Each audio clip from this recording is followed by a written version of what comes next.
Hər vaxtınız xeyir olsun. Salamlayıram hər birinizi. Bugün də sizlərə dəstək məqsədi ilə bir neçə sualın izahını verəcəm müəllimlər. Zəhmət olmasa diqqətli olaq. Mənimlə bir yerdə özünüz də işləyə bilərsiniz sualları və bu tipli sualları davamlı şəkildə izləmək istəyirsinizsə, YouTube kanalıma abunə olmağınız kifayətdir ki, həmin kanalda tez-tez bu tipli suallar paylaşılacaq. Başlayalım müəllimlər. Deməli, sual 1. Müəllim, bu iş üsulundan istifadə etməklə şagirdlərin, bu sinifdəki bu şagirdlərin öyrənmə prosesi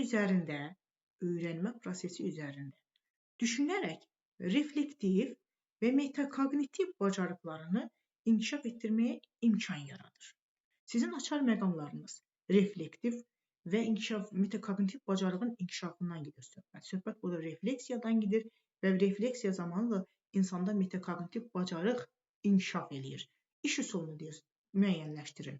İş üsulunu soruşur sizdən. Və baxırıq bir-bir. İnsident. Əgər il ərzində iş üsullarını yaxşıca öyrənmişsinizsə, bu sualı rahatlıqla işləyə biləcəksiniz. İnsident bizim bu iş üsulumuzla əlaqəsi yoxdur. Yəni, burada verilən metakognitiv bacarıqla refleksiyanın əlaqəsi yoxdur. Əşyalardan qeyri-adi istifadə. Bunun da əlaqəsi yoxdur. Simulyasiya rollu oyunlar. Bunun da qətiyyən əlaqəsi yoxdur. Ziqzaq. Bunun da əlaqəsi yoxdur. Bizim cavabımız şəxsi jurnallar olacaq müəllimlər. Şəxsi jurnallar. Necə bir iş üsuludur? Şagirdlərdə şəxsi jurnalları olur. Həftəlik təcrübələrini ora qeyd edirlər və şagirdlər vaxtaşırı jurnalda ilk vaxtlar qeyd etdikləri təcrübələrlə hazırda sahib olduqlarını müqayisə etməyi biz onlara tapşırırıq. Və bunlar özləri ilə müqayisə etdikləri zaman, həftəlik təcrübələrini müqayisə etdikləri zaman onlarda metakognitiv bacarıq formalaşacaq. Aydındırmı? Özlərini bir növ təhlil eləmiş olacaqlar və bu da onlarda metakognitiv bacarıq formalaşacaq. Dərindən öyrənməni təmin edəcək. Aydındırmı? Cavabımız şəxsi jurnallar olacaq müəllimlər. Növbəti sualımıza baxırıq. 2. Deyir, mətni oxuyun və 15-ci əsrin sonu Azərbaycan ərazisində baş vermiş siyasi prosesləri ümumiləşdirin. Baxın müəllimlər, söhbət mətni oxuyacaq şagird və 15-ci əsrin sonu Azərbaycan ərazisində baş vermiş siyasi prosesləri ümumiləşdirəcəksə, bizim bu şagirdimiz bu oxuduğu bu mətni anlamalıdır, başa düşməlidir. Düzdürmü? Anlamalıdır ki, gəlsin ümumiləşdirsin, izah eləsin.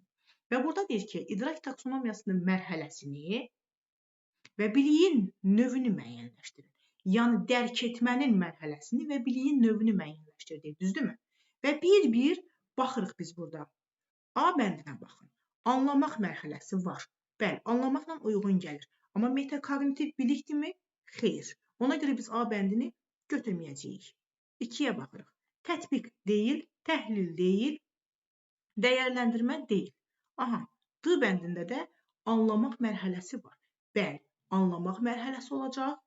Konseptual bilik olacaq. Konseptual bilik elə özü nəyisə anlamaq, başa düşmək, mahiyyətini dərk etməkdir, müəllimlər. Yadda saxlayırsınız. Əgər bir şagird ümumiləşdirirsə, qruplaşdırırsa, interferasiya eləyirsə, izah eləyə bilirsə, demək ki, o mətni o anlamalıdır. Anlayıb ki, bunu eləyir. Bu şəkildə yanaşacaqsınız.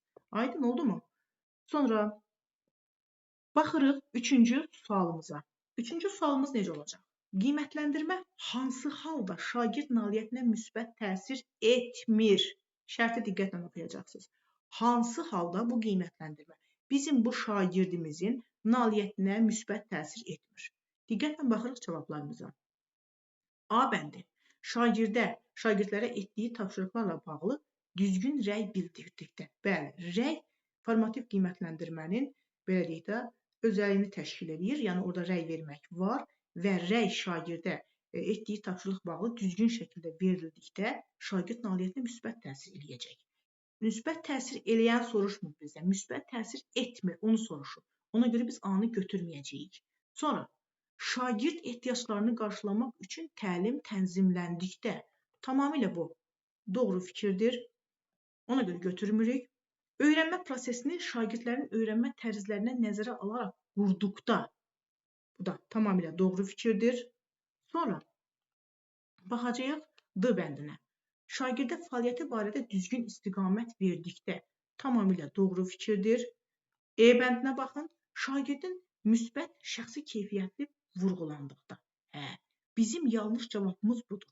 Baxın, dəyərli müəllimlər, qiymətləndirmədir hansı halda şagird nailiyyətinə müsbət təsir etmir. Deyir, burada bu şagirdin müsbət şəxsi keyfiyyətlər əlaqəsi yoxdur bizim qiymətləndirməyimizlə. Yəni, burada şagirdin akademik, belə deyək də, təlim nəticəsinin qiymətləndirməsindən söhbət gedir, irəliləyişlərinin izlənməyindən söhbət gedir, şagirdin müsbət keyfiyyətləri, nə bilim, mənfi keyfiyyətləri, belə bir şeylər tamamilə yanlış götürülür. Aydın oldu mu? Sonra baxırıq 4-ə. 4-də söhbət nədən gedir? Deməli, keçirilmiş müddət ərzində şagirdlərin nəyi, nə dərəcədə öyrəndiklərini ölçür. Şagirdin nəticələrinin kəmiyyətlə yazılmasını təmin edir. Diqqət edin.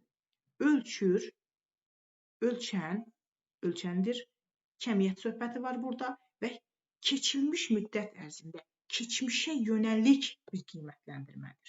Və qiymətləndirmə mövzusunu da yaxşıca mənimsəmisinizsə, bu sualı rahatlıqla yaza biləcəksiniz. Və burada sizdən qiymətləndirməyə aiddir. Verilmiş xüsusiyyətlər hansı qiymətləndirməyə aiddir? Baxaq, milli qiymətləndirmə aid deyil, yekun qiymətləndirmə. Ölçür, kəmiyyət yazılır, çaşıb yekun götürə bilərsiniz, amma götürmürsünüz. Sonra, diaqnostik ilkin qiymətləndirmədir, əlaqəsi yoxdur. Formativ hər gün aparılan qiymətləndirmədir və burada kəmiyyət söhbəti yoxdur. Kəmiyyətlə qiymətləndirmə ölçüb qiymət yazan summativdir və keçmişə yönəlik qiymətləndirmədir, müəllimlər. Yadda saxlayırsınız, formativ keçmişə yönəlikdir, ölçür, kəmiyyətlə qiymət yazır. Aydındırmı? Yəni, rəqəmlə qiymət yazmaq summativdədir. Bunu bu şəkildə yadda saxlayırsınız.